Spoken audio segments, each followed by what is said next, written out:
Yo, what's up, my friends, and welcome back.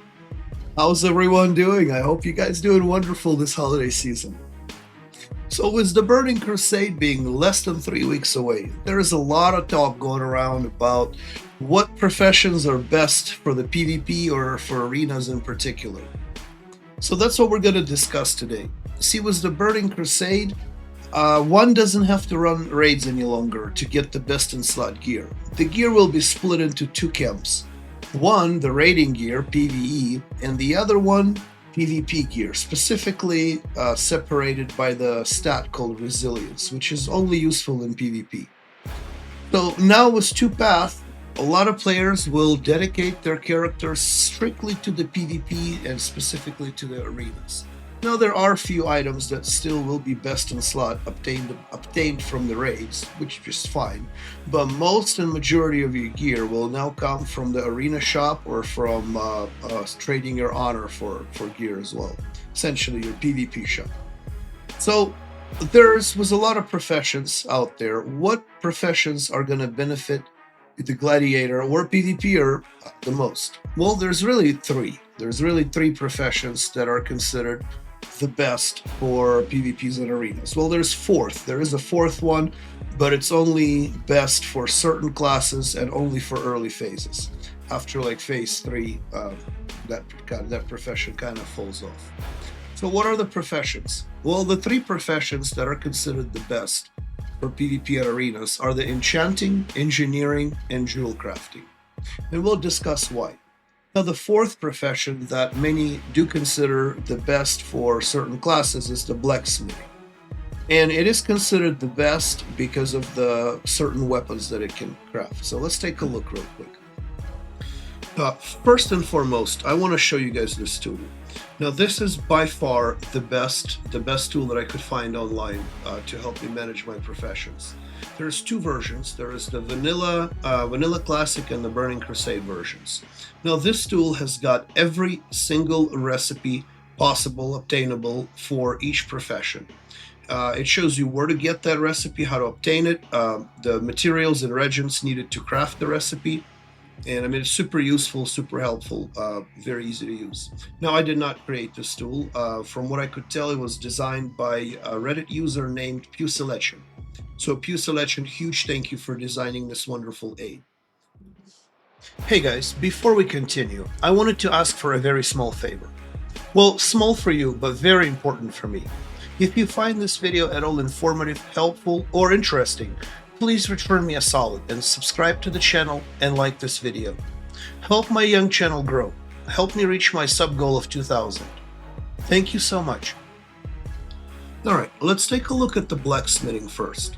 So blacksmithing is the best profession for arenas for warrior or red pallies because of these two weapons. Now, this is really one weapon. It starts as thunder, then you upgrade it to deep thunder, and then you can upgrade it to this storm herald. Now, the last two versions of this weapon have a chance to stun your target for 4 seconds. That is huge. That's like having a rogue's cheap shot while you're a warrior or a red pally. Now, you can't use it at your desire. It's a chance to proc, but nonetheless, that is very, very helpful in PvP in general and in arenas in particular. Now, these two weapons do start to fall off when phase 3 arrives, but in the first two phases, absolutely makes sense to have blacksmithing as one of your professions if you're a red pally or a warrior going into the arenas. Everything else other than that, there's really nothing else. I mean, these two weapons is the reason to have blacksmithing. Everything else you can make, is nice, but it's not as good as what you can get through arena tokens or in raid. Next, let's talk about enchanting. So in the Burning Crusade, well, just like in classic vanilla, enchanters will have a wide variety of different recipes where they can enchant gear with powerful buffs. But you don't have to be an enchanter to benefit from it, right? Like, you could be a leather worker and a skinner and still get all your gear enchanted. Well, yes, all but except these 4 recipes. So these 4 recipes are unique to enchanters only, meaning that if you apply any of these enchants to a ring, only an enchanter will be able to wear the ring. Very similar to engineering, how most engineering items you have to be an engineer to use. So outside of this, there's no benefit of being an enchanter in arenas or in PvP. This is the sole benefit of having enchanting as your profession, because you will be able to use these rings, these buffed rings, when non-enchanters will not be able to. So these would make sense if you're a healer, for example, or if you're a caster, or if you will benefit from the stats. Now, these are not unique, meaning that both of your rings could have the same enchant. So you could have +8 to all stats from both of your rings, which are nice, right? But for me as a rogue, for example, like 4 + 4 damage, it equals to about 30-40 attack power, if I'm correct. I mean, those are great, but let's take a look at some other professions, see if there's better ones. So again, for enchanting, this right here is the sole reason why you would consider enchanting over other professions. All right, let's talk about jewelcrafting next. So jewelcrafting is a new profession that is being introduced with the Burning Crusade. There's no jewelcrafting currently in the game, and one cannot learn jewelcrafting until January 13th pre-patch. That's when jewelcrafting will become available. Now, jewel crafters will have the ability to craft trinkets, necklaces, rings, gems, and statues. Statues are essentially like a healing totems. That's the closest thing I can compare it to. You create a statue, you put it down on the ground, and it heals you for a certain amount of time. Gems is what's going to go into the socketable gear. As I'm sure you've noticed, the gear in the Burning Crusade have sockets. And jewel crafters are responsible for crafting the gems or jewels that go inside those sockets, adjusting and tailoring gear to a certain playstyle. And trinkets, rings, and necklaces. Now, while most of the rings and necklaces are BOE, there are few that are BOP. And I mean, the few that are BOP, there's nothing overly special about them that cannot be replaced or found in other means like raid gear, etc. However, the trinkets is what make jewel crafting the best in slot profession for PvP and arenas. Let's take a look at some of the trinkets that you're able to craft. Now, notice that all of these trinkets are bind on pickup, meaning that only jewel crafter that crafted them would be able to wear them. So the two most notable ones is this one right here that increases your attack power by 80, increases your stealth level by 1, and there is an unused feature that increases attack power by 320. That is a huge trinket, especially for a rogue, perhaps for a druid too.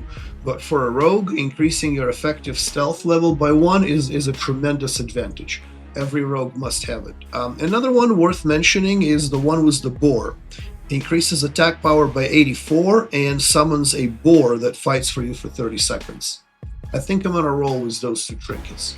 But again, it's also depends on the comp you're in and comp you're against. So the trinkets, there are a few other trinkets that are pretty unique, like these ones here, for example. But the ones that we just looked at, those are the sole reason why jewel crafting stands out amongst other professions. And the only reason that cannot be replaced or substituted from other professions is this is why you would want to have jewel crafting as one of your main professions for PvP. Well, we got one last profession left, so let's talk about the engineering. Now, engineering is truly an amazing profession, arguably the most fun one too, in both vanilla World of Warcraft and the Burning Crusade. No other profession even come close offering the same variety of utility as the engineering does. Also the variety of different items that you could make. I mean, as engineers, you could make anything from fish bait to flying mounts, only profession that can make mounts actually, to practice locks, to discombobulate arrays, items that, great in PvP, stun grenades, target dummies, jumper cables, you name it. I mean, engineering truly is an amazing profession.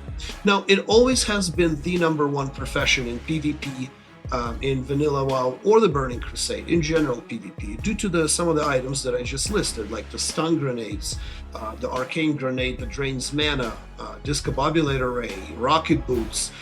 I mean, you name it, there's a lot of different items that are great in PvP.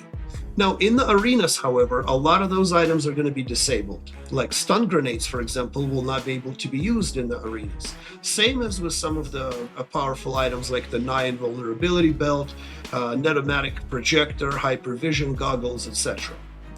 However, still, even with that, there is enough utility engineering offers to be best in slot profession for Arena. Now, for PvP, we've already established that engineering has always been and will be the number one.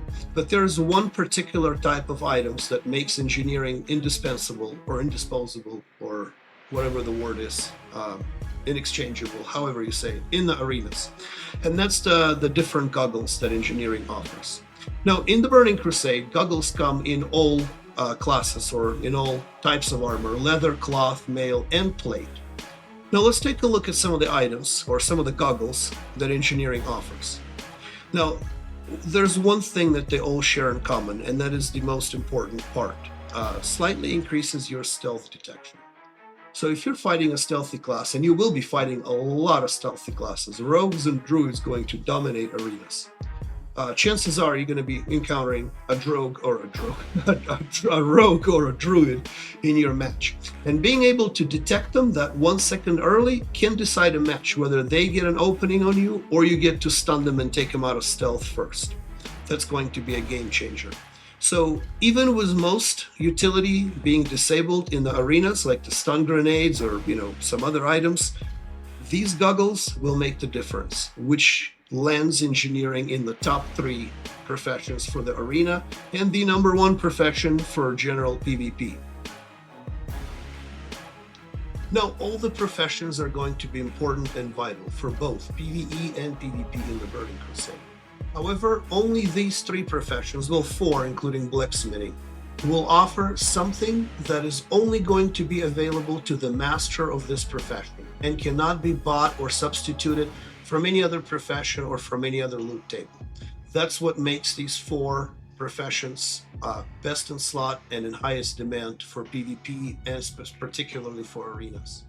Now, your main or whatever character you plan to take to arenas may not be currently trained in those professions. So you may be considering respecking or retraining would be a proper word. Myself included. My rogue is currently an alchemist, and alchemy offers absolutely nothing unique to the PvP and to the arenas. Matter of fact, potions cannot be used in the arenas. There's going to be specific arena potion that can only be bought with honor points. But outside of that, your regular alchemy potions are not going to be able. You're not going to be able to use them in the arena, just like the stun grenade for engineer. So I'm going to retrain into engineering and jewelcrafting. The only big downside of that, they both rely on mining to produce the raw minerals. So at least one, maybe 2 of my alts are going to be miners to supply the materials for my engineering and jewelcrafting. Or I could just buy it off the auction house. Now, next, I'm going to show you quick guides to get your desired profession from 0 to 300. It'll include a full shopping list that you will need and the list of items that you would need to train to level your respective profession from 0 to 300 in probably a matter of an hour or 2. Except Enchanting. Enchanting is tricky because you got to go to Alderman to train past 225. So anyway, enjoy. Feel free to pause the video or skip to whatever chapter is needed.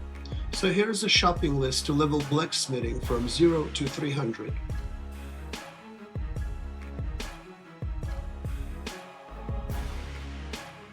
And here is a list of recipes that you would need to make and steps to take to get to 300.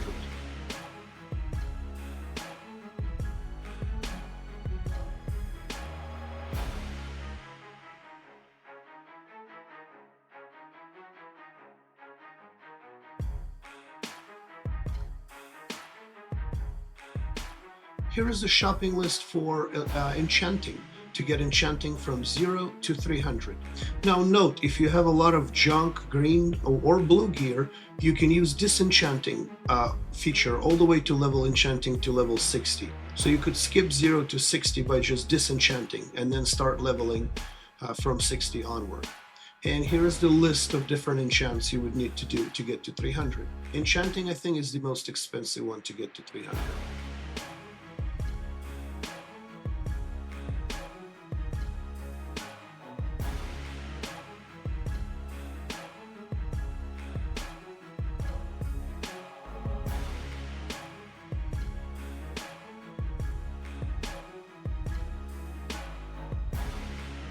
Now here is a shopping list for engineering, to get engineering from 0 to 300.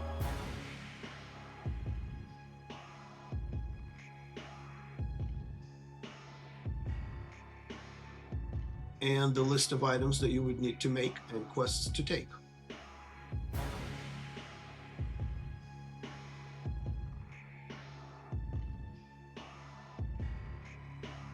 And last but not least, here's the shopping list for Jewelcrafting once it is out on January 13th.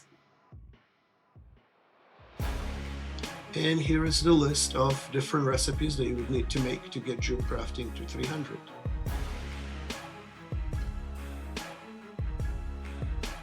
Anyway, I hope this was helpful, guys. Let me know what you think in the comments. Let me know if you're planning to do PvE or to undertake the life of a gladiator in the arenas in the Burning Crusade. I'm eager to hear from you, and on that note, I'll see you all in Outland. Thanks for watching. Have a good night.